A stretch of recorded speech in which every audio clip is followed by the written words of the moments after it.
한 주간의 HR 관련 소식을 전달해드리는 주간 인사 노무 뉴스입니다. 뉴스의 자세한 소식은 첨부 파일을 통해 확인하실 수 있습니다. 첫 번째 소식은 정부 부처, 지자체 및 공공기관의 정책 지원 관련 소식입니다. 정부가 1개월 이상 실업자를 6개월 이상 고용하는 중소기업에 특별고용 촉진 장려금을 지원합니다. 고용노동부는 코로나19 위기 이후 어려워진 고용 여건을 조속히 개선하기 위해 2021년도 특별고용 촉진 장려금 지원 사업을 새롭게 시행한다고 밝혔습니다. 2021년도 시행하는 특별고용 촉진 장려금은 중소기업 사업주가 2021년 3월 25일부터 9월 30일까지 기간 내에 고용일 기준 이전 1년 동안 고용보험법 영상 구직 등록을 한 사람으로서 1개월 이상 실업 중인 자 또는 현행 고용 촉진 장려금 지원 대상자를 6개월 이상 근로계약 체결 후 고용하는 경우에 지원 가능합니다. 신규 고용 근로자 1인당 월 최대 100만원을 최대 6개월간 지원하며 특별고용 촉진 장려금을 신청하고자 하는 사업주는 사업체 소재지 관할 고용센터의 지급 신청서를 방문 또는 우편 접수하거나 고용보험 홈페이지를 통해 온라인으로 신청할 수 있습니다. 국회가 필수 업무 지정 및 종사자 보호 지원에 관한 법률 등 8개 개정 법률안을 의결했습니다. 지난 29일 국회 본회의에서 재난 발생 시 필수 업무 종사자 범위를 지정하고 보호, 지원 계획 수립의 근거를 마련하는 필수 업무 지정 및 종사자 보호, 지원에 관한 법률 제정안과 임신기에도 육아휴직을 사용할 수 있도록 하는 남녀 고용평등과 가정 양립 지원에 관한 법률 일부 개정안 등 고용노동부 소관 8개 법률이 의결되었습니다. 필수 업무 종사자 보호법은 필수 업무와 필수 업무 종사자를 정의하고 재난 시 이들에 대한 보호와 지원 사후 이행평가와 포상 등의 내용을 담았으며 공포된 날로부터 6개월 후에 시행됩니다. 함께 의결된 근로기준법 개정안은 계약기간 만료 등 근로자에 대한 노동위원회 구제명령 근거를 신설하고 이행강제금 부과 한도를 상향하며 임금명세서 교부 의무를 도입하는 내용을 담았습니다.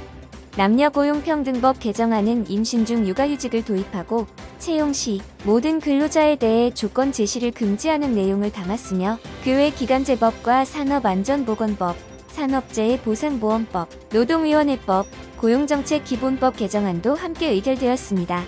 정부가 친환경, 저탄소 중심 일자리 창출 확산을 위해 노사상생형 지역 일자리 컨설팅을 추진합니다. 고용노동부와 노사발전재단은 2017년에 노사상생형 지역 일자리 컨설팅 지원 사업을 신설하여 지역의 경제 주체인 노사민정이 양보와 협력으로 지역 실정에 맞는 일자리 모델을 마련하여 추진할 수 있도록 광역 및 기초자치단체의 컨설팅을 지원하고 있으며 지금까지 광주광역시, 횡성, 밀양, 군산에서 지원 사업을 통해 일자리 모델을 마련해 구체화하고 사업을 추진하고 있습니다. 올해는 전라남도, 대구광역시, 광주 광산구, 논산시, 서산시, 아산시, 울주군, 전주시, 태백시 등 9개 지자체를 선정했으며 재정 지원과 함께 일자리 전문가로 구성한 현장 자문단 운영을 통해 지역별 일자리 모델의 성공적인 마련과 이행을 지원할 계획입니다. 정부가 상시 300인 미만 기업에게 심리진단, 조직 분석 등 근로자 지원 프로그램을 지원합니다.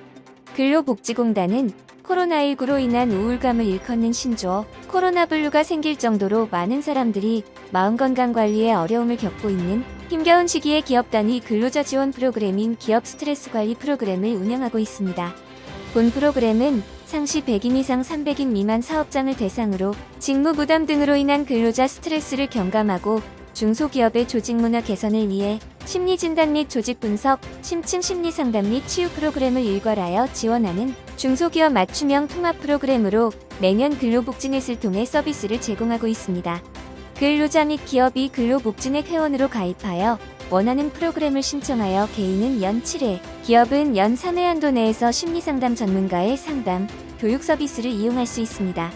특히 지금까지 제공한 심리상담 프로그램 운영 결과를 분석하였을 때 중소기업 근로자는 일반 기업 근로자와 비교했을 때 스트레스, 불면 수준이 모두 높아 상대적으로 취약한 중소기업에 대한 지원을 더욱 강화할 예정입니다.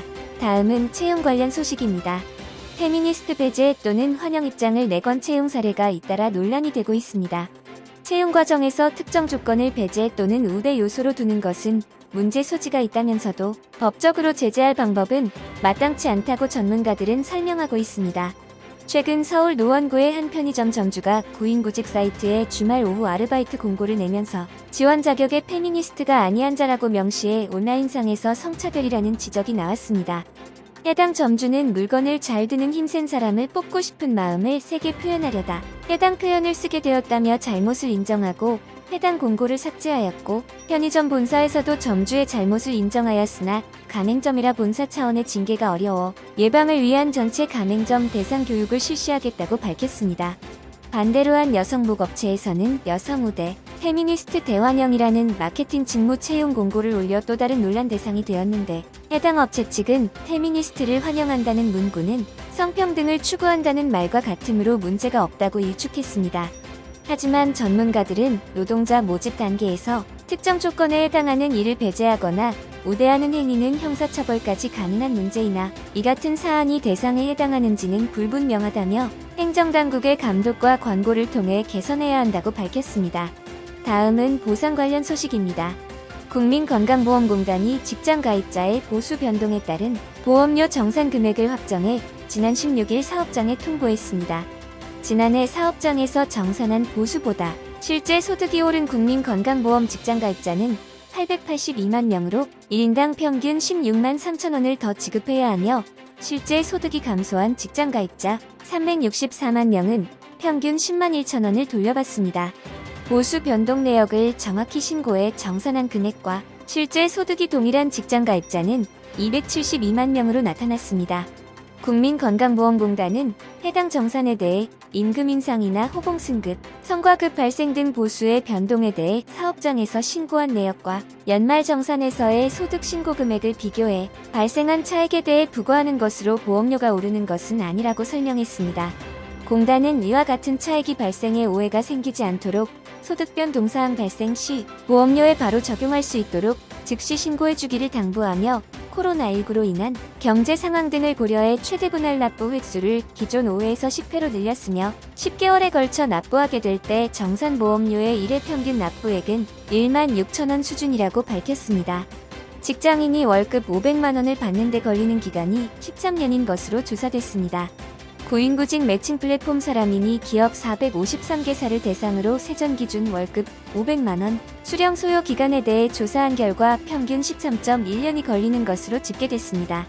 신입사원 연령이 28세라고 가정했을 때 41세가 돼야 월급 500만원을 받는다는 것입니다. 대기업은 11.4년, 중견기업은 12.2년, 중소기업은 13.3년으로 대기업에 다니는 직장인이 중소기업보다 2년가량 더 먼저 월급 500만원에 도달하는 것으로 조사됐으며, 남성의 경우 평균 12.7년, 여성은 14.5년으로 성별로도 2년가량 차이가 나타났습니다. 500만원 이상의 월급을 받는 직원은 13% 수준이며, 500만원 이하 중 가장 많은 직원들이 받고 있는 금액대는 200만원대로 전체의 39%, 300만원대가 29%, 400만원대가 19%, 100만원대가 18%로 뒤를 이었습니다. 다음은 노동조합 및 노사관계 관련 소식입니다. 현대차 사무연구직 근로자로 구성된 노동조합인 현대자동차그룹 인재존중 사무연구직 노동조합이 서울지방고용노동청에 설립신고를 하면서 공식 출범했습니다. 이들은 인사관리와 보상 시스템을 객관적 기준에 따라 공정하게 마련하고 개선 및 개편 과정에 노동조합이 참여할 수 있는 기회가 보장되기를 바란다고 밝혔습니다. 노조 측은 가입 의사를 밝힌 인원은 500여 명인 상황이며, 향후 가입 인원에 대해서는 예단하기 쉽지 않다고 언급하였으나, 그룹 전체 계열사 내 사무연구직 노동자를 가입 범위로 하는 산업별 노조가 된 만큼 노동조합 집행부 중심으로 잘 운영한다면 점차 인원이 늘어날 수 있을 것으로 예상한다고 밝혔습니다. 노조는 인사관리 제도와 평가체계 개편으로 대외적, 조직적, 개인적 공정성에 기반한 보상 시스템의 개선을 요구하며, 추후 사측에서 평가나 보상 시스템 개편을 위한 TFT 구성과 운영을 한다면 노조도 여기에 참여하길 원한다고 강조했습니다. 현재 노조는 산업별 노동조합 형태로 출범하였으며, 해당 울타리 안에서 소수 조합원을 보호할 수 있는 시스템을 마련할 계획이라며, 계열사별로 조합원 수가 일정 수에 달하게 되면 산별 노조 아래 하위 지부를 별도로 구성한다고 밝혔습니다. 다음은 조직문화 및 글로벌 HR 관련 소식입니다. 한국전력공사, 한국수력원 자력 등 일부 공공기관들이 앞으로 승진심사 과정에서 군 경력을 반영하지 않는 방안을 검토하고 있는 것으로 알려지면서 군필 남성을 역차별한다는 반발이 터져나오고 있습니다.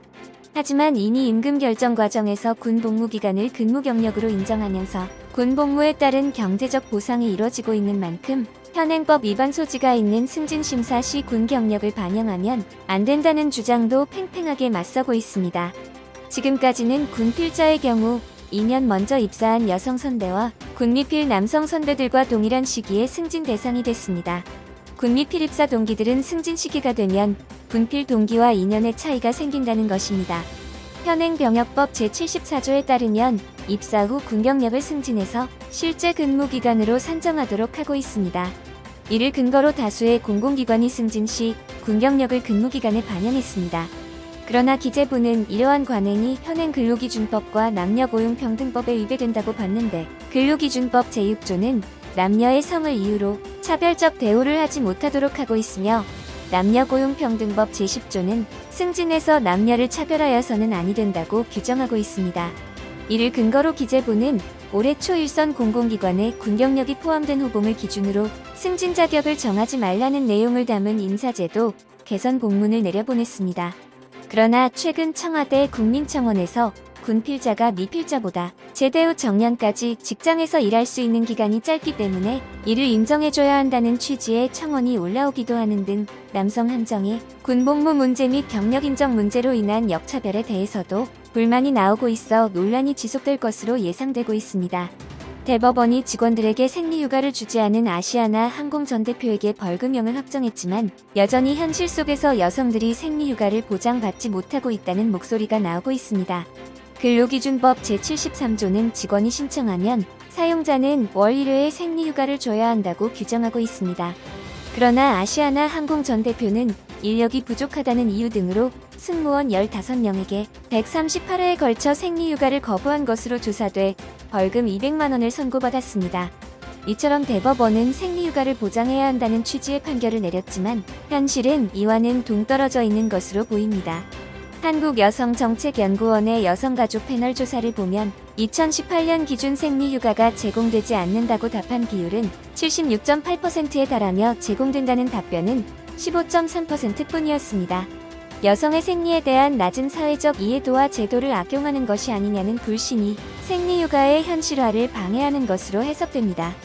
그러나 생리는 불가피한 현상인 만큼 이를 당연한 권리로 인정해야 한다는 지적이 제기되고 있는데 서남권 직장맘지원센터는 생리휴가 대상자가 여성에 한정되다 보니 배려 또는 특혜라고 인지되는 경향이 있지만 생리 때문에 외부 활동 자체가 힘들거나 병원 치료를 받는 경우까지 있으므로 근로자의 건강권과 노동권을 보장하는 차원에서도 마땅한 권리라고 언급했습니다. 다음은 노무 및 법률 관련 소식입니다. 정부가 CJB 청주 방송에서 일하는 프리랜서 가운데 절반 이상은 근로기준법상 근로자로 판정했습니다. 지난해 2월 고 이재학 PD가 극단적 선택을 한 뒤 정부가 자체 조사 끝에 내린 결론입니다. 고용노동부는 지난해 12월부터 청주방송에서 일하는 프리랜서 21명을 대상으로 실태조사, 근로감독을 벌인 결과 12명이 근로기준법상 근로자에 해당하는 것으로 판단했습니다. 프리랜서 PD는 3명 전원, 프리랜서 방송작가는 9명 가운데 5명이 근로자로 인정됐습니다. 이들은 청주방송과 프리랜서 계약을 체결했지만 청주방송 소속 정규직 PD의 지휘감독을 받는 등 사용자에게 종속적인 것으로 조사됐습니다. 방송 송출 업무를 담당하는 MD 4명도 전원 근로자로 인정됐습니다. 이들은 하청업체 소속임에도 청주방송 정규직 PD 등의 직접 지휘감독을 받은 것으로 확인돼 불법 파견에도 해당한다고 고용부는 판단했습니다. 이번 감독 결과는 고용노동부가 근로감독을 통해 방송사 프리랜서를 근로자로 인정한 첫 사례로 고용노동부는 이번 근로감독 결과를 분석해 다른 방송사에 대해서도 실태조사를 추진할 것이라고 밝혔습니다. 1년 계약직 근로자에게는 2년차에 발생하는 15일의 연차휴가는 발생하지 않는다는 법원 판결이 나왔습니다. 즉, 2년차 근로자에게 발생하는 15일의 연차휴가는 만 1년 근로일이 아닌 그 다음날 발생한다는 취지입니다. 기존에도 퇴직한 근로자의 연차휴가 사용 발생 시기에 대해 비슷한 사건의 법원 판결은 있었지만 이렇게 명시적으로 1년 계약직 근로자의 연차휴가 발생 일수에 대해 판단한 판결은 처음입니다. 게다가 현재 고용노동부 행정해석과 정면 충돌하는 내용이라 현장에 혼선을 불러올 수 있다는 우려가 나오고 있습니다. 근로기준법 개정에 따르면 1년간 출근율이 80% 이상이면 2년차에 15일분의 연차 휴가 보상 청구권이 발생하는 것에 더해 1년차 때도 1개월 개근 시 1일씩 발생하는 유급휴가가 별도로 인정돼 근로기간을 1년을 넘기면 26일의 연차 휴가가 발생한다는 취지입니다. 고용노동부는 이런 내용이 담긴 개정 근로기준법 설명자료 책자를 배포하였는데 근로계약 기간을 1년으로 한 기간제 노동자의 경우에도 계약 기간이 만료되는 경우 최대 26일분의 미사용 수당을 지급해야 한다는 내용이 담겨 있었습니다. 그러나 재판부는 근로기준법에서의 연차 유급휴가를 사용할 권리는 다른 특별한 정함이 없다면 전년도 1년간 근로를 마친 다음날 발생하며 해당 내용에 대한 조항은 실제 근로시간을 기준으로 하고 있고 기간제 근로자와 상용직 근로자를 구별하지 않고 있다고 판단했습니다. 두 기관의 엇갈린 해석에 대해 노사관계 전문가는 1심과 2심의 판결이 엇갈렸고 고용노동부의 행정해석이 정부의 의견에 불과할지라도 현장에서는 강제성을 띠는 만큼 두 해석을 두고 현장에서 혼란이 가중될 것이라고 보고 있어 결국 대법원 판단을 기다려야 할 것이라고 언급했습니다. 이번 주 주간인사 노무뉴스는 여기까지입니다. 다음 주는 더 유익한 소식으로 찾아뵙겠습니다. 감사합니다.